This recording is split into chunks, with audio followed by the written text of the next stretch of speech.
आखिर ये कितने अस्पताल रजिस्टर्ड हैं? क्योंकि हमको ऐसा लगा कि पूरे जौनपुर जनपद में जितने चाय की दुकान नहीं है उससे ज़्यादा जो है अस्पताल है।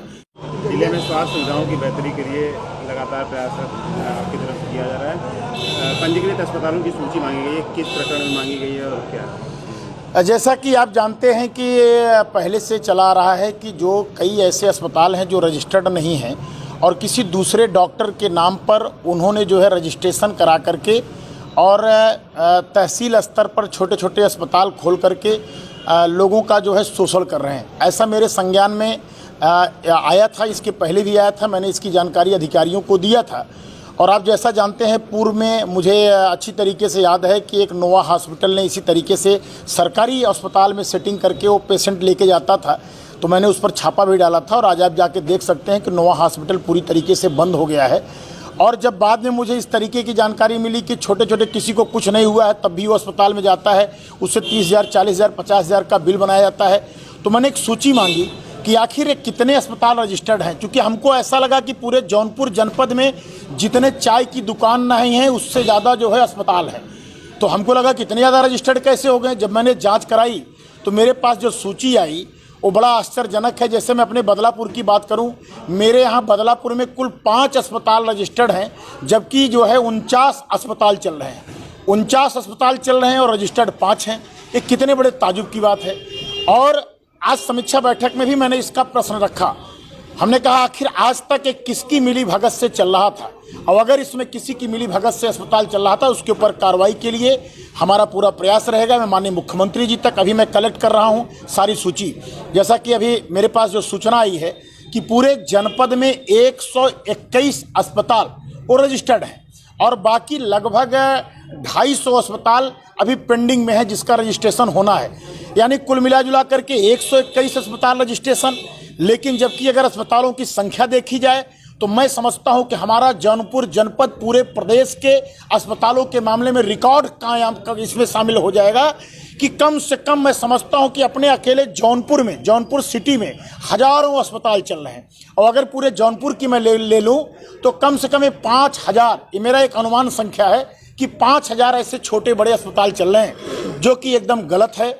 और मैं इस पर पूरी कार्रवाई के लिए मैं लगातार प्रयासरत हूँ, प्रयास कर रहा हूँ। अब मेरे पास सूची भी आ गई है, अभी उसमें नाम नहीं दर्ज है किस डॉक्टर के नाम से रजिस्ट्रेशन है। उसके लिए स्वास्थ्य विभाग ने मुझसे अभी 2-4 दिनों का और समय मांगा है। और जिस दिन मेरे पास डॉक्टरों की नाम आ जाएगी कि फला डॉक्टर के नाम फला अस्पताल जो है रजिस्टर्ड है, मैं खुद एक एक अस्पताल पर जाकर के इसकी समीक्षा करूँगा।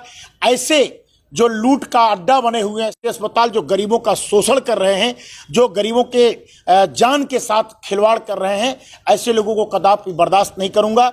और हमको पूरा विश्वास है, चूँकि हमारी सरकार भी जो है, हमारे माननीय मुख्यमंत्री जी और हमारे स्वास्थ्य मंत्री, आप देख रहे होंगे शायद पहले उत्तर प्रदेश के स्वास्थ्य मंत्री हैं जो अस्पतालों की बेहतरी के लिए अस्पतालों की कमियों को भी फेसबुक लाइव से दिखाने का काम कर रहे हैं। शायद उत्तर प्रदेश के इतिहास में पहली बार कोई स्वास्थ्य मंत्री लाइव करके जो है अस्पताल के अंदर प्रवेश कर रहा है। वो दिखाना चाहते हैं कि क्या कमी है, उसको पूरी पब्लिक देखे, पूरा उत्तर प्रदेश देखे। और उनका सिर्फ एक ध्येय है कि अस्पताल हमारा सही ढंग से चले, जो हमारी सरकार की इच्छा है उसका पालन करे। और मुझे पूरा विश्वास है कि हम लोग, हमारे सभी जनप्रतिनिधिगण, सब लोग मिलकर के जरूर हम लोग ठीक करेंगे अस्पतालों को। विधायक जी, स्वास्थ्य मंत्री बेहतरी का काम तो कर रहे हैं, लेकिन जो सरकारी डॉक्टर हैं वो भी प्राइवेट प्रैक्टिस कर रहे हैं। एनटीए जो होता है, नॉन प्रैक्टिस अलाउंस लेने के बावजूद कई ऐसे डॉक्टर हैं जिले में जो अपना समय पूरा होने के बाद निजी अस्पतालों में जा रहे हैं और धड़ल्ले से उस अस्पताल में जो प्रैक्टिस। देखिए, जब मुझे सूची मिली तो मैं शायद पहला विधायक हूं और मुझे पता है कि कई पत्रकारगण हमारे काफ़ी दिन से सीएमओ कार्यालय का चक्कर लगा रहे थे, उनको अस्पतालों की सूची तक नहीं मिल रही थी। लेकिन मैं एक आपके चैनल के माध्यम से बड़ा स्पष्ट कहना चाहता हूं कि मुझे जैसे सूची प्राप्त हुई, मैंने सबसे पहला काम किया कि सभी पत्रकारों को, जितने लोगों के मेरे पास नंबर थे, सबके पास मैंने व्हाट्सएप के माध्यम से सबके पास सूची पूरा शेयर कर दिया। और उसके पीछे मेरा उद्देश्य क्या था कि वो सर्च करें, क्योंकि हमारा पत्रकार जो है रात दिन लगा रहता है, जो कमियां हैं, चाहे वो जनप्रतिनिधि की कमी हो, चाहे सरकार की कमी हो, चाहे अधिकारी की कमी हो, उसको कहीं ना कहीं एक्सपोज करता है। तो मुझे ये लगता है कि हमारा चौथा स्तंभ है पत्रकार, और हमारे पत्रकार कई जगह उनकी जानकारी के आधार पर मैंने कई पुल बनाए, कई हमने काम कराए, पत्रकारों ने हमको बताया कि ये चीज़ कमियां है, और मैंने उसी कमियों को दूर करने के लिए मैंने पत्रकारों को सूची शेयर किया। और उसके पीछे सिर्फ मेरा उद्देश्य है कि मैं आपके माध्यम से खुद चाहता हूं कि ऐसा कौन कौन सरकारी डॉक्टर है जो अपना निजी अस्पताल चला रहा है, ऐसे कितने फर्जी जो है अस्पताल चला रहे हैं, आप हमको सूची दीजिए। आपके सूची के माध्यम से मैं भी उसकी जांच करूंगा, पूरी सूची बनाऊंगा, और सूची बना करके माननीय मुख्यमंत्री जी के समक्ष मैं उसको पेश करूंगा। और मुझे पूरा विश्वास है कि हमारी सरकार जीरो टॉलरेंस की सरकार है, वो चाहती है कि भ्रष्टाचार पूरी तरीके से समाप्त हो, और मुझे पूरा विश्वास है कि जरूर इस पर वो कार्रवाई करेगी। आप जिला अस्पताल जाते हैं, कई बार बर्न वार्ड का भी आपने निरीक्षण किया, उसके बाद कई सारी मशीनें हैं वहाँ पे जो खराब पड़ी रहती हैं, लेकिन वहाँ के जो CMS हैं वो दावा करते हैं कि सब ऑल इज वेल है जिला अस्पताल में। देखिए, कभी एक ऑडियो भी वायरल जैसे विधायक एम्बुलेंस को लेकर के, वो मतलब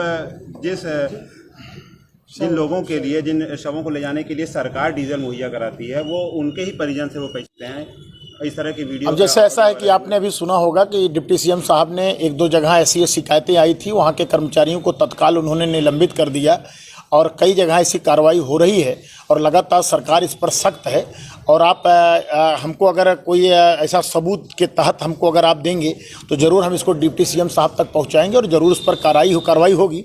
और रही बात, हमको जानकारी मिली आप सभी के पत्रकार साहब के माध्यम से ही कि वहाँ पे सरकारी अस्पताल में मलेरिया का जो है, जो डेंगू का जो मशीन लगा है, वो जांच नहीं कर रहा है। तो मैंने उस पर CMS से बात भी किया, तो उन्होंने कहा कि नहीं, ये जांच हमारा कर रहा है, मशीन पूरी तरीके से हमारा रन कर रहा है। मैंने उसकी जानकारी भी प्राप्त किया।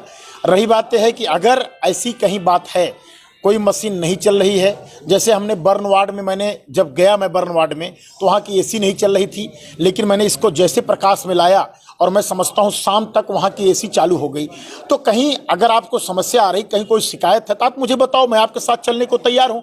और रही बात, एक बार हमको अवसर देना चाहिए, अगर वो एक अवसर पर अगर सुधार कर लेते हैं तो ठीक है, और अगर नहीं सुधार करते हैं तो ज़रूर इसको हम ऊपर तक पहुँचाएंगे और कार्रवाई कराएंगे।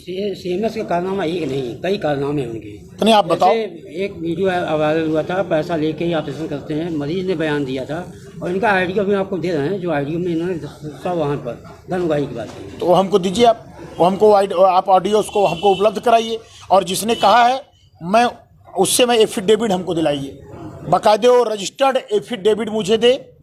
चूँकि मैंने कई लोगों पर कार्रवाई शुरू किया, तो जिसने कहा कि मेरे साथ ऐसा गलत हुआ, बाद में वो मुकर गया, तो आप हमको पूरा रजिस्टर्ड आप एफिडेविट दिलवाइए, मैं ज़रूर कार्रवाई करवाऊँगा। आप इसका विश्वास रखिए। धन्यवाद।